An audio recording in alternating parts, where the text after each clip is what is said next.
Hello everyone. So in this very last lecture of our course on Introduction to Polymer Physics, we will just review all the different topics that we have considered and we will close this course by after some concluding remarks.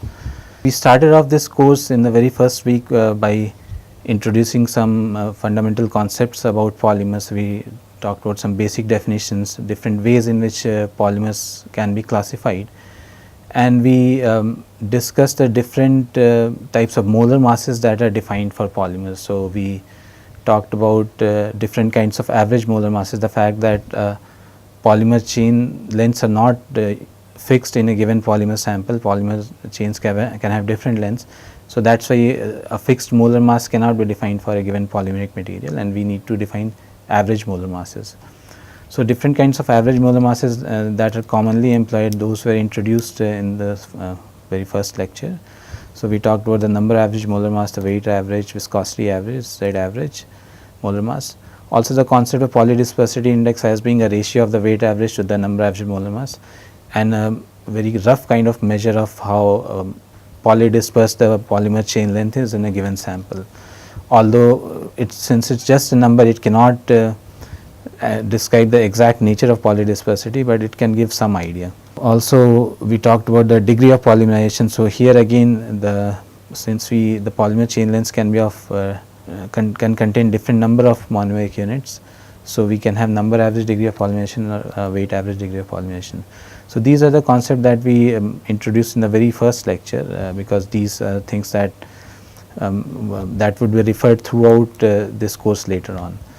And from in the next couple of lectures in the very first week of this course, we introduced the different models for ideal polymer chains first. So, we talked about the fact that an ideal polymer chain is where the chains portions of chains that are well separated along the backbone, they do not overlap with each other. So, even if they are on top of each other, that is allowed in an ideal chain model. So, the such overlaps are not explicitly considered in ideal chain models. So, we consider the four common ideal chain models, the simplest one being the freely jointed chain model, where we saw that the mean square end to end distance, which is a measure of the average size of the polymer chain, that was equal to NL square. N is the number of backbone bonds and say L is the length of a given backbone bond. Next, we talked about the freely rotating chain model, where so in the freely jointed chain model, the bond angles are free to take any value, whereas in the freely rotating chain model, bonds angle take fixed values. And we discussed more advanced models like the hindered rotation model and the rotational isomeric state model, where not just the bond angle, but the torsion angles were also restricted to take only certain values and not free to take any arbitrary values.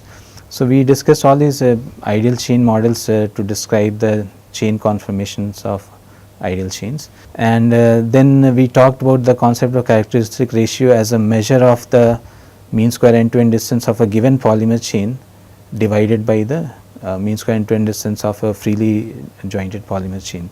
So, the characteristic ratio is a measure of the stiffness or rigidity of a polymer chain backbone. We talked about the concept of equivalent freely jointed chain. So, any ideal chain, one can think of it as an equivalent freely jointed chain. So, a freely jointed chain can be mapped onto any ideal chain. That was the concept that we discussed here, and we talked about how one can determine the number of Coon monomers or the equivalent monomeric units, as well as the size of the Coon monomer or the Coon length, how that can be determined mathematically. So, that was discussed. We also talked about the distribution of end to end distance, and we saw that for ideal chain this distribution can be described by a Gaussian kind of function, provided that the end to end distance that we are talking about is much smaller than the fully extended chain length, which will be n times L. So, if the end to end distance is much smaller than the contour length of the chain, then the Gaussian kind of function describes the end to end distance distribution for ideal chains. We also talked about the fact that a good measure of the polymer size is actually the radius of gyration, because it can describe the size of not just linear polymers, but branch as well as closed loop or cyclic polymers. So, the concept of radius of gyration was discussed, And towards the end of the first week we talked about real polymer chains. So, in real polymer chains excluded volume effects are incorporated, so that the different parts of the same chain cannot overlap with each other. There is some internal segment repulsion within the polymer chain due to these excluded volume effects, and this repulsion actually leads to, in general, an expansion in the size of the real chain compared to an ideal chain. So, the real chain and excluded volume effects were considered, and the size of the real chain was related to that of an ideal chain through an expansion parameter. Finally, the behavior of polymer chains in different kinds of solvents, that was discussed. So, if we have a good solvent where the polymer molecules interact favorably with the solvent molecules, then the polymer tends to expand. In a poor solvent, the solvent molecules and the polymers do not like each other, so the polymer will not wish to expand in such solvents. And a special case of poor solvent is a theta solvent, where the internal segment repulsion inside the polymer chain due to the excluded volume interactions, that is counterbalanced by the segment solvent repulsion. Under such conditions, the polymer tends to adopt dimensions which are similar to the ideal chain dimensions. So, such theta solvent was also discussed. And in the next week we started a discussion of the thermodynamics of polymer solutions. So, in the beginning we just briefly introduced the concept of ideal solutions and derived expressions for its entropy change of mixing and delta G of mixing. And then we discussed that polymer solutions are actually different from ideal solutions, because the size of the polymer chain is much larger than the size of the solvent molecules, and the polymer chains also can have different interactions with the solvent molecules than with themselves. So, based on the size disparity between the solute and solvent as well as the interactions present, polymer solutions were identified as being different from ideal solutions. And we discussed that the Flory-Huggins theory is a good theory for qualitative description of polymer solutions.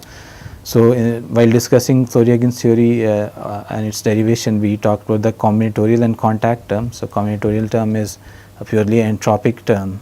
So, the change in entropy due to the change in a different number of arrangements that the polymer solvent system can take, that was the combinatorial term, and contact term was due to the interactions present in the system. So, combining these two terms, we obtain the Flory-Huggins equation for polymer solutions, and we introduce this Flory-Huggins polymer solvent interaction parameter chi as an important measure of the interaction between the polymer and the solvent, and the Flory-Huggins equation describing an expression for the Gibbs free energy change of mixing of a polymer and a solvent, that was developed. Later on we also discussed the concept of partial molar properties, especially chemical potential, and we applied the Flory-Huggins theory to develop expression for chemical potentials using Flory-Huggins theory for polymer solutions. We also consider the case of dilute polymer solutions, and although we discussed that Flory-Huggins theory is not a good theory for dilute solutions, still we applied it and obtained some expressions for chemical potentials for dilute solutions, as these would be required later on when we will talk about determination of polymer molar mass, where mostly dilute solutions of polymers are employed. We also talked about the theta condition here, again as a condition at which the internal segment repulsion within the polymer chain is balanced by the external solvent segment repulsion, and the polymer chains adopt the unperturbed ideal chain dimensions, and the polymer solution as a whole tends to behave like an ideal solution. So, we discussed this theta condition. So, for a given polymer solvent system, there will be a certain temperature at which such condition can be realized. And finally, the concept of solubility parameter was introduced and discussed as a useful measure of obtaining estimate of whether a given polymer and given solvent are soluble in each other. So, we can estimate the solubility parameters of the polymer as well as the solvent and compare them and see if they are close enough to each other, we can say that they are soluble in each other. And the solubility parameter approach can also be used for estimating the miscibility of two different polymers in polymer-polymer blend. In the next week, we continued this thermodynamics of polymer solutions, and we discussed the phase behavior of polymer solutions and polymer blends. So, here we initially talked about the concept of equilibrium and stability. So, for a polymer solution to form, the delta G of mixing should be negative, and if the polymer solution is being formed at a given temperature and pressure, the equilibrium condition is that the delta G should be a minimum. It should be negative and G should be a minimum. And we discussed that this the condition for stability is given by the second derivative of the Gibbs free energy of mixing with respect to composition. We also discussed the concept of phase separation. So, if the stability conditions are not satisfied, then in that case a given polymer homogeneous polymer solution can phase separate into two different phases to further lower its Gibbs free energy. So, we discussed those. We talked about the concept of a critical temperature, and depending on the type of polymer solution or blend we have, we can have a upper critical or lower critical solution temperature. And we also discussed the phase diagram. So, typically for such cases the phase diagram is where temperature is plotted against composition, which is typically the polymer volume fraction. So, T versus phi 2 kind of curves. We discussed the binodal as well as the spinodal curves on these phase diagrams. We identified those, and we identified the two phase regions as well as single phase region separated by the binodal curves, and the critical points as being the points of maximum or minimum on this binodal or spinodal curves. We briefly also discussed the phase behavior of block copolymers. So, block copolymers, in block copolymers, if the two different blocks do not interact favorably, then they will not like each other. But since they are covalently bonded, so at the macroscopic scale they will not phase separate, but they will show microscopic phase separation, and that will lead to the formation of very interesting ordered kind of morphologies. So, that is what we discussed while talking about the phase behavior of block copolymers. And then towards the end of this third week, we started discussion of the different techniques to measure different types of polymer molar masses. So, we started off with techniques to determine a number average polymer molar mass, and here we discussed predominantly the membrane osmometry as the important technique.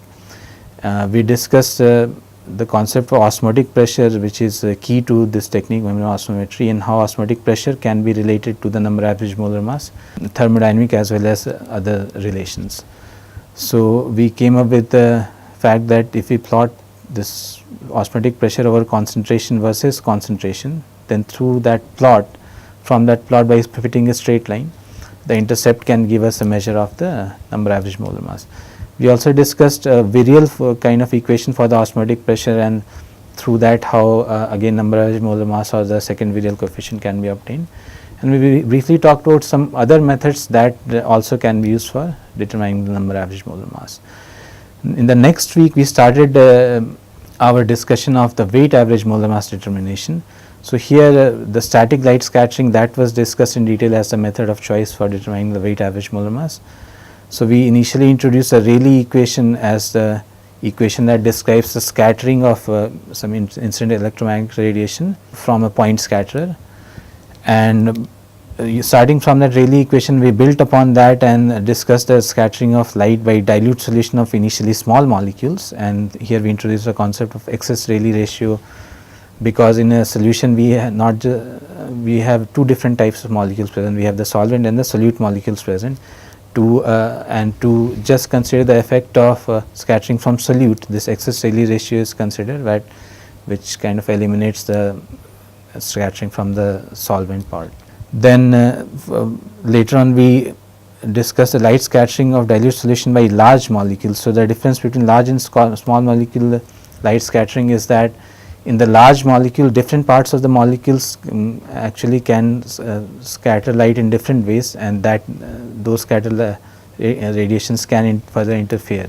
So, that is the difference, and we discussed that. And then if we have large solutes which are large molecules as well as which have molar mass dispersity. So, typical polymer chains, polymer samples where the chains have different lengths. So, the effect of that molar mass dispersity was also explored, and finally to determine the quantities like the weight average molar mass or the second virial coefficient, or even some kind of a measure of the radius of gyration, how that can be done using the Zim plot method, that was discussed in detail. Next, the viscosity average molar mass determination was discussed. So, initially the frictional properties of dilute solutions were discussed, where the concept of intrinsic viscosity was introduced, and the Mark-Hoving-Sagrada equation was introduced as a relation between this intrinsic viscosity and the molar mass or the viscosity average molar mass of the polymer. And then to obtain intrinsic viscosity from experiments, these Huggins and Kramer's equations were introduced. And once we have this intrinsic viscosity by plotting appropriate data using either Huggins or Kramer's equation, then from that intrinsic viscosity using the Mark-Hoving-Sagrada equation, the molar mass, viscosity average molar mass can be determined. And finally, in this week we also discussed briefly the determination of the distribution of molar mass. So, not just the specific average molar mass, but the entire distribution that we discussed can be obtained from this gel permeation chromatography technique. And there are other techniques as well which can be employed, but GPC is the most preferred method of choice for determination of molar mass distribution. Next, in the fifth week we focused our attention on branched and network polymers. So, initially we talked about branched polymers, especially hyper branched polymers, and we derived expressions for number average and weight average degree of polymerization of these hyper branched polymers. We talked about the fact that the radius of gyration of these branched polymers, the expression is such that the scaling of the radius of gyration with the number of monomers present is much weaker than what we have for regular linear polymers. So, a given branched polymer having the same number of monomeric units or degree of polymerization as a linear polymer will have a much smaller size. We also discussed dendrimers, which are also highly branched polymers, but here the branching is such that the structure is very ordered, and one can identify the dendrimers as consisting of different generations. So, internally a core or a 0 generation, and then successive generation growing outwards from this core. So, we discussed some concepts related to dendrimers, and then we moved on to the network polymer case and the concept of network formation and gelation. So, here we discussed the fact that if the monomer functionality is such that we can have formation of cross links between different polymer chains present, then ultimately that can lead to the formation of networks, where a network is a giant molecule that spans the entire sample of the polymer, and that network formation typically leads to gelation, and onset of gelation leads to significant change in the properties of the polymeric material. We consider some models of this gelation as well. So, we primarily focused on this mean field model of gelation as proposed by Florian Stockmeyer, and here we derived expression for the degree of polymerization as well as the number density distribution of using this mean field model of gelation. We also briefly talked about scaling model of gelation, where we identified some critical exponents, and we saw that the scaling of model gelation gives results that are a bit different from the mean field model of gelation, but and specifically if we are talking about gelation in different dimensions, then the scaling model predicts different critical exponents. But if the gelation is happening in high dimension, then the results from the scaling model reduce to those from the mean field model of gelation. But for typical, let us say 2D or 3D kind of gelation, we get different critical exponents from scaling gelation model of gelation than the mean field model. And finally, we discussed the swelling of network polymers, where the Flory-Rehner equation that was introduced to describe the swelling behavior of network polymers. So, a network polymer, if the solvent is added, it will typically not dissolve, but tend to swell. So, how much swelling takes place, those kind of things we discussed and introduced the Flory-Rehner equation in that context. In the sixth week, we talked about the amorphous and crystalline phase of polymers. So, for the amorphous phase, we talked about this important thermal transition called the glass transition, and we discussed the thermodynamics of glass transition in a bit of detail. We introduced a concept of free volume in the polymeric material and how it is critically associated with the concept of glass transition. And finally, we also discussed what are the typical factors that affect the glass transition temperature. Next, we talked about the crystalline state of polymeric material, because we know that a typical polymer actually is semi-crystalline in nature, which contains both crystalline and amorphous domains. So, we discussed amorphous state as well as crystalline state of the polymers in detail. So, in the crystalline state, we introduced the concept of degree of crystallinity, which is a measure of how much crystalline domain is or portion is present in a given polymer sample. We talked about the structure of the polymer crystal that are formed. So, we discussed that the typically polymer lamellae form, where the polymer chains fold in a way such that the folds basically form a plane, and these fold planes constitute the crystalline lamellae that we have. And in the case of crystallization from melt, these lamellae get arranged in such a way that you get a spherulitic kind of polymeric crystals. We also talked about the crystallization phenomena and briefly discussed kinetics of crystallization as described by the Avrami equation. We finally discussed some factors that affect the melting temperature. So, some factors that affect the melting temperature, that also we discussed. And towards the end of this week, we briefly talked about the mechanical properties of polymers. So, we introduced the quantities stress and strain and the typical stress strain relationship as exhibited by different types of polymeric materials. So, for a single crystal polymer fiber, we saw that the Young's modulus is quite high and the stress relationship is different from what we get in a semi-crystalline polymer or for a glassy polymer or for an elastomer, where the stress strain relation is highly nonlinear. So, these are some of the things that we briefly introduced while discussing the mechanical properties. And in the next week, we consider in detail some interesting mechanical behavior of polymeric materials. So, one was viscoelasticity.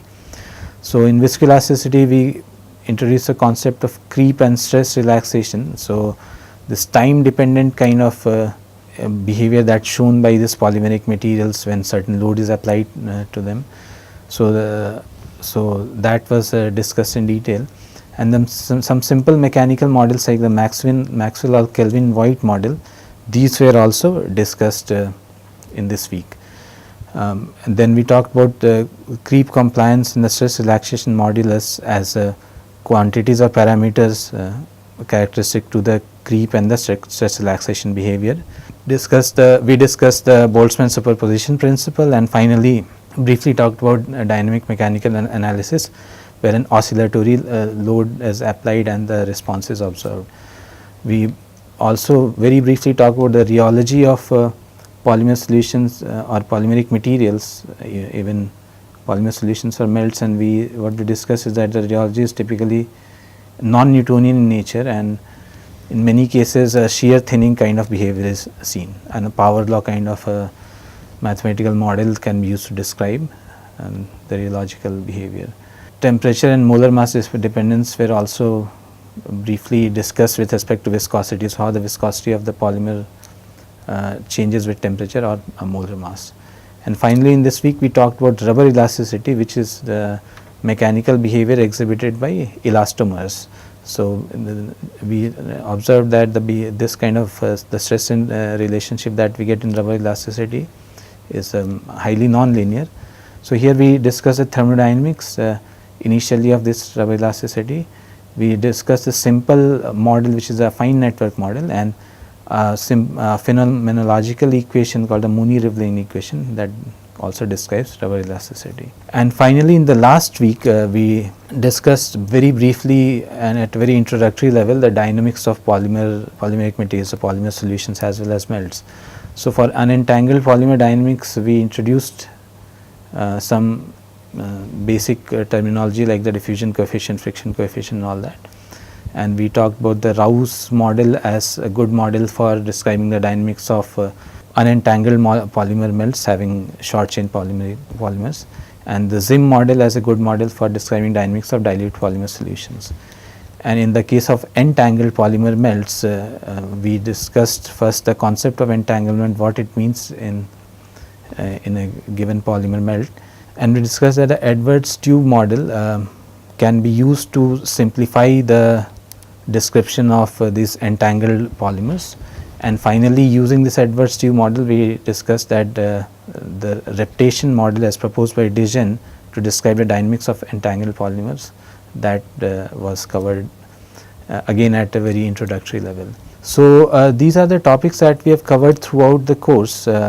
One just quick comment regarding all the different expressions that we have developed or used in this course is that wherever the temperature appears, it's almost always that the temperature is the absolute temperature, whose SI unit is Kelvin. So, whether it is the temperature that is appearing in the Flory-Huggins equation, or the temperature that appears in equations when we discuss rubber elasticity or the polymer dynamics. So, in all these cases the temperature always has to the temperature that is used always has to be the absolute temperature, typically expressed in Kelvin.